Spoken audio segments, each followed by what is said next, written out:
couple weeks ago, I got to rent a Red Raven for the first time for a commercial shoot, and I got it a couple days early so that I could actually get my hands on it and shoot a bunch of test footage just around the house. And yeah, these are my thoughts on the first time using a Red. Now, if you're like me, you can't help but put equipment like a Red or an ARRI on a pedestal of this almost seemingly unattainable goal that you have. You geek out about these things, and that's exactly what I allowed myself to do the very first day that I got this in. I was super excited once the Lens Pro To Go box showed up, and I quickly unboxed everything. In addition to the Red Raven, I also picked up the Sigma Cine lens because I want to make sure I had a sharp piece of glass. It's funny, I was watching a camera review on a totally different camera a handful of weeks ago. Talked about how the perfect camera in the world, which doesn't exist, but if you could imagine the perfect camera, obviously is sitting at 100% grade. It's 100% A+. Every camera nowadays that comes out is at a 90.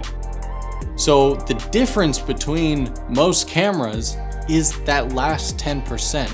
And I thought that was a genius way of explaining things, because people oftentimes look at something like a GH5S or a Sony A series and they compare it to a Red or an ARRI, and you know, you see those videos all the time. I love the Potato Jet channel because he does like iPhones versus ARRIs, and it's funny how similar but how different they are, because they're totally passable. And to the average person who watches, you know, who stumbles upon these types of videos and every other one, they're like, they all look the same. Why would anyone pay, you know, $50,000 for one compared to this $500 or $2,000 entry-level video camera? And it's that last 10% that really matters, and that's usually found in the bit rate, the dynamic range, the finer details of, you know, the color science and rolling shutter, global shutter, sensor size, all that stuff. Because I mean, phones have 1,000 frame per second shooting slow motion modes now, so it's not as easy as comparing a features list anymore. And so not from a vlogger's or a run and gun YouTuber's point of view, but from a commercial filmmaker's point of view, the workflow and how light this camera is great. One note on the lightweight thing. I remember seeing Marquez's video on the Red Raven. He talked about, oh, it's so light, it's the lightest Red Raven ever. Just realize, if you are coming from the DSLR world, that light in the cinema camera world is very different than light in the DSLR world. So, you know, you look at something like an 80D, that is very light camera with a kit lens on it or whatever. A Red Raven, even with the small monitor and a small V-mount battery and a single lens on the front, that thing is still like 7 to 10 pounds, and after a couple hours that thing becomes very heavy. Now you understand why you see people have these on Steadicams, easy rigs, and constantly setting it down on a tripod or something, because they are very heavy cameras, so you have to get used to that. The storage is also stupid expensive. Even to rent, I only got one 480 gig card, and I remember reaching out to Brandon Havard, asking him on Twitter, like, what compressions should I shoot at? What's gonna give me the longest? And, you know, I was plenty fine. It was a 10-hour shoot day, and we were filming a product, so there was no long dialogue sequences or anything. So everything was, you know, 5 to 10 second, maybe 20-second takes. And that lasted me literally all day with one footage dump. So obviously I had a computer nearby with a bunch of hard drives, dumped the footage halfway through the day, and then I didn't fill it up again for the rest of the day. So if that puts in comparison, and again, I was pretty anal about getting the best image possible, so I shot always at the lowest compression that I possibly could. Now, before the actual shoot, again, I took the camera outside, shot it around the house a little bit, and I took it to the dog park where, you know, I let my two dogs run around. And it was a very sunny day, and so what I did was turn on that HDRX mode, and holy crap.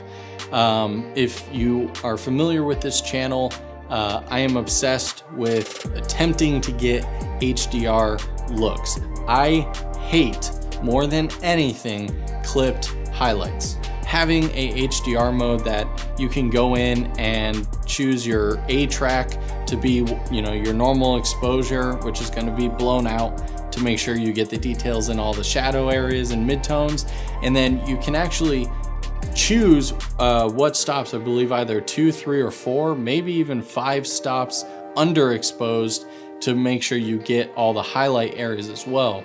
Throw that into the Red CineX Pro? Yeah, Red CineX Pro, which is just a free software download you get from their website. And obviously it automatically recognizes when you have an HDR clip, and all you can do is a simple motion blend, or there's one for if you have a clip with a high amount of motion, but that definitely takes a lot longer. The simple blend was easy enough for me, and you basically can use a little slider to choose how much of the A track and the X track you want to blend together, and that was just amazing. For me, it was the single reason that I still can't get over and cried when I had to send this camera back. Because I thought the slow-mo in 4.5K was going to be the selling point and make me sad when I had to give this camera up, but no, it absolutely was the HDR stuff. The other thing I was curious about was the menus, because people always rave about Red's menus being so simplistic. And it really is. I like the, I had the handle side grip, and that had good buttons that I got to learn very quickly. On the touchscreen, which I had the 4.7, so I can't speak for the 7-inch screen, so I don't know if there's any difference in the touch lagginess, but I was surprised at how laggy the screen was. And I went back and forth on it. I literally watched some other videos of people talking about how much they love the screen, how easy it is, and how fast and fluid it was. And it wasn't terrible, don't get me wrong, but if you want to see true, like, almost no lag on a camera menu screen, Blackmagic. You have to try it out at some point, because Blackmagic camera, even my 5 or 6-year-old Blackmagic camera, which is being recorded on right now, almost has 0 lag when it comes to pressing menu buttons, sliders, checking focus and everything. When I did hit that, you know, 2 times magnification button on the side grip, it would take like 3 or 4 seconds to zoom in.